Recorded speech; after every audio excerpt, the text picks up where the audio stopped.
Assalamualaikum dan salam sejahtera. So hari ini kita akan lihat satu lagi pengiraan. Kali ini kita akan melihat berkenaan dengan gear and load pump. Ia adalah salah satu daripada jenis positive displacement pump yang kita belajar dalam tajuk ini. Sebelum ini kita telah melihat pengiraan piston pump, dan kita di dalam pengiraan piston pump kita dapati bahawa isi padu yang dipindahkan mudah kita kira kerana bentuk piston pump ni kita kata berbentuk silinder. So maksudnya kalau piston pump tu kita ada silinder dan kat sini ada piston, kita boleh mengira isi padunya adalah di sini. Okay. Tetapi mungkin kesulitan yang kita hadapi sewaktu mengira piston pump ini ialah kerana pergerakan piston ini dihubungkan kepada satu mekanisme yang lain dengan crank shaft dan sebagainya. So jadi kita kata ia akan melibatkan rotation di sini, RPM yang ada di dalam wheel yang di attach kepada piston pump tersebut. Okay. Dan pergerakan piston ini lebih kepada pergerakan linear ataupun kita kata reciprocating. Itu sebab salah satu nama lain untuk piston pump dia diklasifikasikan sebagai reciprocating pump kerana ia bergerak dalam reciprocate. Maksudnya ia bergerak dalam bentuk linear yang berulang kali. Okey, pada kuliah ini kita akan fokus kepada satu lagi jenis pump, positive displacement, tetapi di dalam bentuk gear ataupun kita panggil load pump. Okey, so bentuk gear pump adalah seperti ini yang paling mudah. Maksudnya kita ada gear, kita ada bentuk lobe seperti ini, okey. Dan kita perlu, dan idenya ialah kita kata air akan masuk di bawah, air akan masuk ke gigi-gigi gear di sini dan air akan dipindahkan ke atas. Okey. Dan mungkin kita kata kita mengalami sedikit masalah untuk mengira isi padu yang dialirkan dan sebagainya kerana bentuk ini kita kata bukanlah satu bentuk yang kita boleh terus ada rumus dan boleh kita mengira. Jadi di dalam kuliah ini kita akan melihat idea berkenaan dengan pengiraan lobe dan gear pump ini. So kita pergi kepada problem. Kita menyelesaikan masalah berdasarkan soalan. Okay, problem 1. There is an external gear pump. Assume it is a module gear. So normally di dalam di dalam idea gear pump ni kita akan beri yang module gear lah. Module gear ni kita kata yang paling basic design untuk gear. Okay, with this number Z13, the diameter of the addendum circle 75 mm, the distance between center point A ialah 65 mm. Gear width ialah 35 mm, volumetric efficiency is 90%, rotating speed 1500 rpm, dan persoalan yang utama ialah calculate the flow rate of the pump. Kerana kita tahu kita perlu mendapatkan flow rate pump supaya kita boleh mengira perkara seterusnya, terutama kita nak mencari pump head kerana kita ingin mendapatkan power dan sebagainya. Okay, kita kata flow rate yang paling penting. Kenapa di dalam positive displacement pump flow rate yang menjadi penting? Kerana positive displacement ideanya ialah kita mengalihkan ataupun kita menggerakkan cecair berdasarkan isi padu. Oleh itu flow rate lah yang paling penting. Dan kita pun boleh faham positive displacement pump ni dia tidak mementingkan kelajuan. Dia bukan kepada high frequency atau high speed nak jalan laju. Dia lebih kepada pengaliran yang steady. Okey, sebelum kita menjawab di sini, kita rasa baik kita belajar serba sedikit berkenaan dengan gear design kerana ia melibatkan pengiraan gear design untuk kita mengira apakah isi padu yang dialirkan. Okey, daripada Kita pun boleh imagine sekiranya kita ingin mengira isi padu air ataupun cecair yang melalui gear, ia berkait rapat dengan bilangan gigi. Bilangan gigi gear tu. Oleh itu diberi nilai gigi gear 13. Kemudian diberi ada diameter of addendum dan kemudian kita kata ada satu lagi diameter iaitu kita kata dedendum circle ni. Ni addendum circle, ini adalah dedendum circle.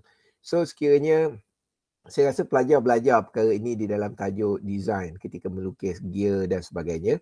So addendum ialah kita kata apakah diameter yang paling luar di sini dan dedendum adalah diameter yang paling bawah.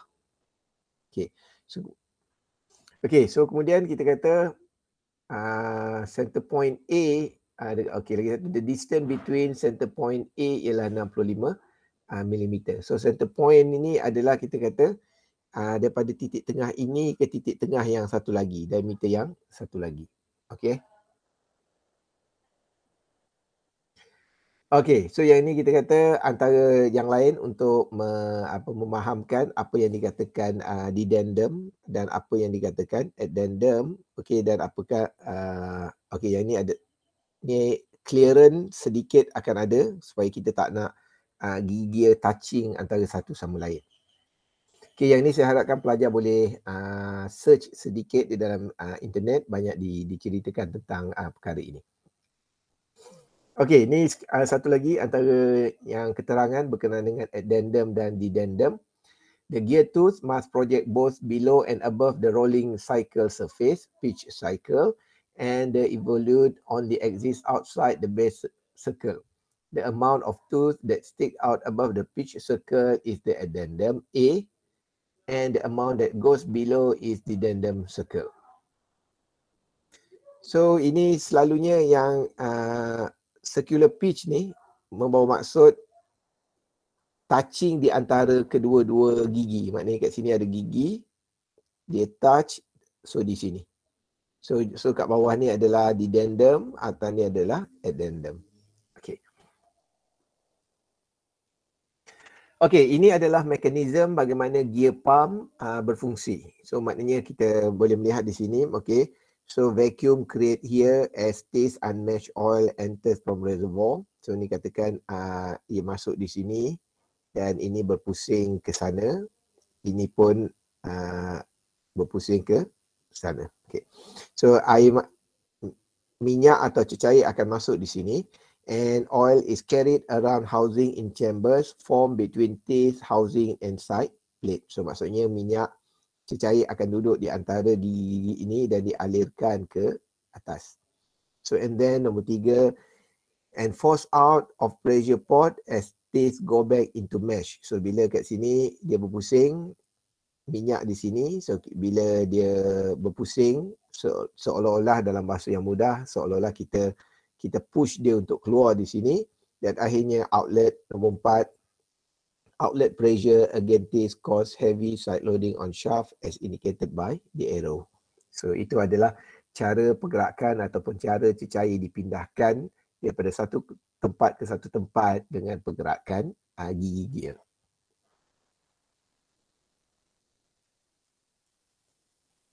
Okey.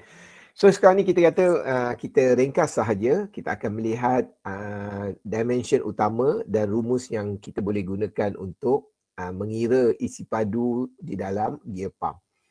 Okey, selalunya kalau kita ada gambar rajah pump, sila dapatkan yang ini. So maknanya kita kata D, capital D adalah gear external diameter. So maknanya ini adalah gear external diameter, lebih kepada addendum tadi.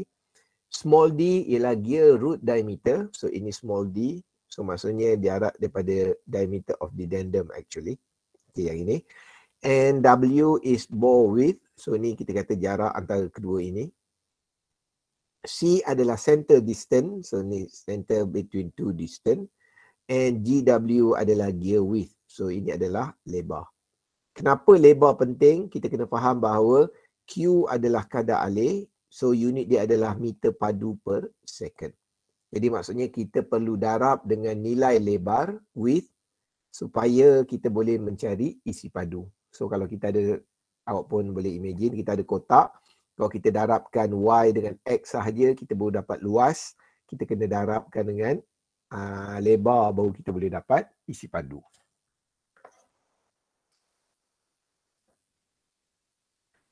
Okey, secara ringkasnya kita ada dua equation untuk estimate the volume. So kita pun tidak pengiraan gigi gear ni pun kita kata kita tak boleh nak exactly the same.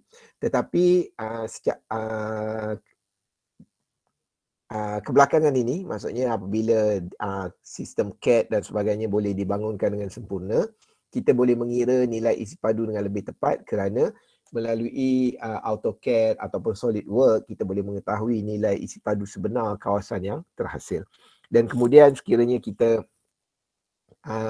melakukan uji eksperimen, maksudnya kita double confirm real situation dengan calculation kita boleh buat graf dan sebagainya. So kita boleh dapat estimate untuk nilai gigi gear yang lain. Okay, terdapat dua equation yang digunakan untuk estimate volume ini. So kedua rumus ini ditulis seperti ini. So rumus yang pertama, kita kata pi over 4 d square minus d square darabkan dengan gear width. Atau kita boleh dapat pi over 2 d square minus c square didarabkan dengan gear width. So kedua-dua equation ini kita kata valid untuk kita gunakan dalam penyelesaian masalah. Cuma engineer lebih suka untuk menggunakan equation yang pertama.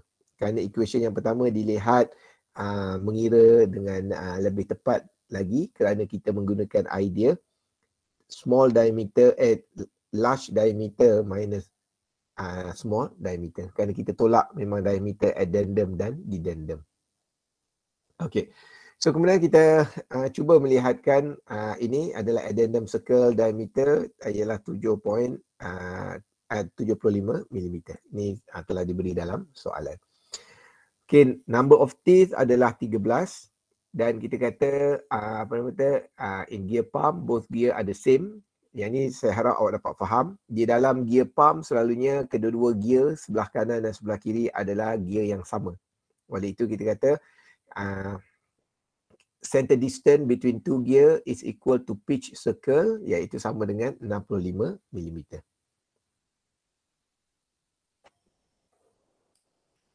Okey, yang ini sama. So kemudian kita kata yang ini kita kata memang untuk setakat ini secara ringkasnya saya harap pelajar dapat mengikut step yang di sini kerana kalau nak ikutkan gigi gear ni dia ada banyak yang dia menggunakan modul yang macam mana dan sebagainya, tu ada specification. So selalunya kita akan mengambil kita adalah modul gear yang paling mudah sekali dengan anggapan bahawa nilai M ini boleh dicari dengan menggunakan rumus pitch circle diameter dibahagikan dengan number of teeth. So jadi kita kata kita bahagikan 65 mm dengan 13 mm, so kita boleh dapat 5 mm. So in general for module gear addendum is equal to the module value. So ini module value addendum sama dengan nilai M. Okay, so kemudian yang ini kita kata dedendum sama dengan addendum campurkan dengan clearance 1.157. Ya, 1.157. Okay, sama 1.7 darab M. Oh ya. Sama dengan 1.157.